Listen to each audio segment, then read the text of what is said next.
Assalamualaikum warahmatullahi wabarakatuh.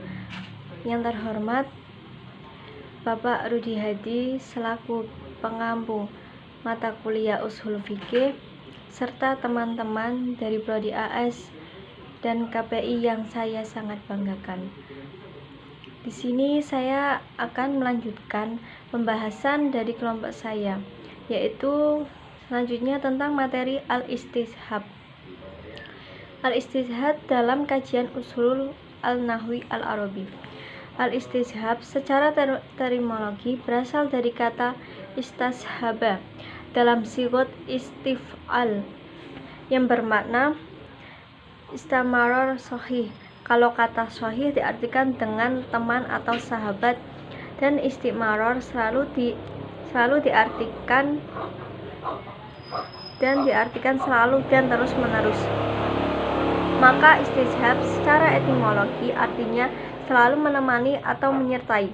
Sedangkan pengertian al-istishab menurut Habsyi As-Siddiqi yang artinya mengekalkan apa yang sudah ada atas keadaan yang telah ada, karena tidak ada yang mengubah hukum atau karena sesuatu hal yang belum diyakini. Definisi lain yang sengaja ditegaskan oleh Ibnu Al-Qayyim Al-Jauziyah merupakan tokoh ushul fikih Hanbali, yaitu menetapkan berlakunya suatu hukum yang telah ada atau meniadakan sesuatu yang memang tidak ada sampai ada yang mengubah kedudukannya, atau menjadikan hukum yang telah ditetapkan pada masa lampau yang sudah kekal menurut keadaannya sampai terdapat argumentasi atau dalil yang menunjukkan perubahannya. Menurut Al-Syaukani mendefinisikan al-istihab adalah tetapnya sesuatu hukum selama tidak ada yang mengubahnya. Dalam Irsyad Al-Fuhulnya merumuskan limadi fal asli biko adifiziman. Apa yang pernah berlaku secara tetap pada masa lampau, pada prinsipnya tetap berlaku pada masa yang akan datang. Selanjutnya, menurut Syekh Muhammad Ridho Mudzafar dari kalangan Syiah, yaitu ibqa makan atau mengukuhkan apa yang pernah ada. Dan menurut Ibni As-Subaghi dalam kitab Jam'ul Al-Jamawi jilid 2, al-istishab yaitu berlakunya sesuatu pada masa kedua yang demikian pernah berlaku pada waktu pertama, karena tidak ada yang patut untuk mengubahnya. Berikutnya, ahli usul fikih mendefinisikan al-istishab secara terminologi adalah menetapkan hukum atau sesuatu berdasarkan keadaan sebelumnya, sehingga ada argumentasi atau dalil yang menunjukkan atau perubahan keadaan tersebut. Al-Ghazali mendefinisikan al-istishab adalah berpegang pada argumentasi atau dalil akal atau syara, bukan didasarkan karena tidak mengetahui dalil. Tetapi setelah melalui pembahasan dan penelitian cermat, diketahui tidak ada dalil yang mengubah hukum yang telah ada. Berbeda dengan paparan Ibnu Qayyim bahwa al-istishab adalah menyatakan tetap berlakunya hukum yang telah ada dari suatu peristiwa atau masyarakat, belum adanya hukum suatu peristiwa yang belum pernah ditetapkan hukumnya. Sedangkan definisi al-Syatibi adalah segala ketetapan yang telah menetapkan pada masa lampau dinyatakan tetap berlaku hukumnya pada masa sekarang. Contohnya Muhammad telah menikah dengan Aisyah, kemudian mereka berpisah selama 15 tahun. Karena telah lama mereka berpisah, lalu Aisyah ingin menikah lagi dengan laki-laki lain. Dalam hal ini Aisyah belum bisa menikah lagi karena ia masih terikat tali perkawinan dengan Muhammad, dan belum ada perubahan hukum tali perkawinan walaupun mereka telah lama berpisah. Oleh sebab itu, apabila seorang mujtahid ditanya tentang hukum kontrak atau pengelolaan yang tidak ada di dalam Al-Quran dan Al-Sunnah atau dalil syara', yang mengitlakkan hukumnya, maka hukumnya boleh sesuai kaidah.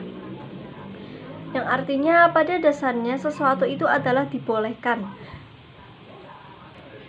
Kebolehan adalah pangkal atau asal, meskipun tidak ada dalil yang menunjukkan atas kebolehannya. Dengan demikian, pangkal sesuatu itu adalah boleh. Firman Allah dalam surat Al-Baqarah ayat 129 yang artinya, Allah lah yang menjadikan segala yang ada di bumi untuk kamu. Al-istishab adalah akhir dari syara' yang dijadikan tempat kembali para mujtahid untuk mengetahui hukum suatu peristiwa yang dihadapinya. Ulama usul fikih berkata, sesungguhnya al-istishab adalah akhir tempat beredarnya fatwa, yaitu mengetahui sesuatu menurut hukum yang telah ditetapkan baginya selama tidak ada dalil yang mengubahnya. Ini adalah teori dalam pengembalian yang telah menjadi kebiasaan dan tradisi manusia dalam mengelola berbagai ketetapan untuk mereka. Dalam konteks ini, maka merupakan kondisi di mana Allah menciptakan sesuatu di bumi seluruhnya. Oleh karena itu, sepanjangnya tidak ada dalil yang menunjukkan perubahannya, maka sesuatu itu tetap pada kebolehannya yang asli. Mencermati statement di atas, maka ada hal urgen yang perlu dipaparkan di sini, bahwa pengaruh ulama usul fikih terhadap ulama usul nahwu tampak pada sektor ilmu, yaitu para ulama usul nahwu meniru ulama usul fikih dalam terminologi usul dan dalil-dalilnya. Konkretnya adalah terminologi istishab al-hal adalah suatu terminologi dalam usul fikih yang digunakan oleh para ulama dan usul nahwu. Terminologi ini lahir pada periode terakhir ulama usul nahwu, yaitu setelah abad keempat Hijriah.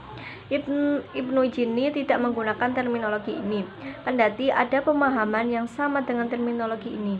Hal ini yang penulis temukan dalam Al-Hassais Juz 2 halaman 459, suatu bab dalam menetapkan ucapan-ucapan menurut posisi awal sebelum ada usaha untuk meninggalkan dan merubahnya.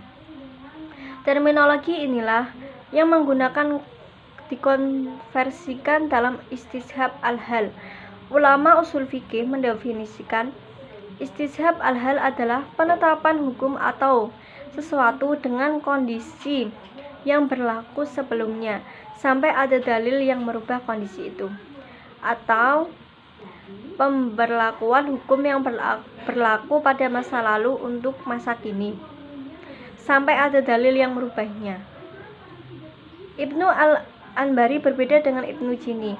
Beliau menggunakan terminologi ini dan mendefinisikannya statement yang muncul bahwa ketahuilah bahwa istishab al-hal termasuk dalil yang muktabar, sedangkan yang dimaksud dengan term ini adalah menetapkan kondisi asal dalam isim, yaitu i'rab.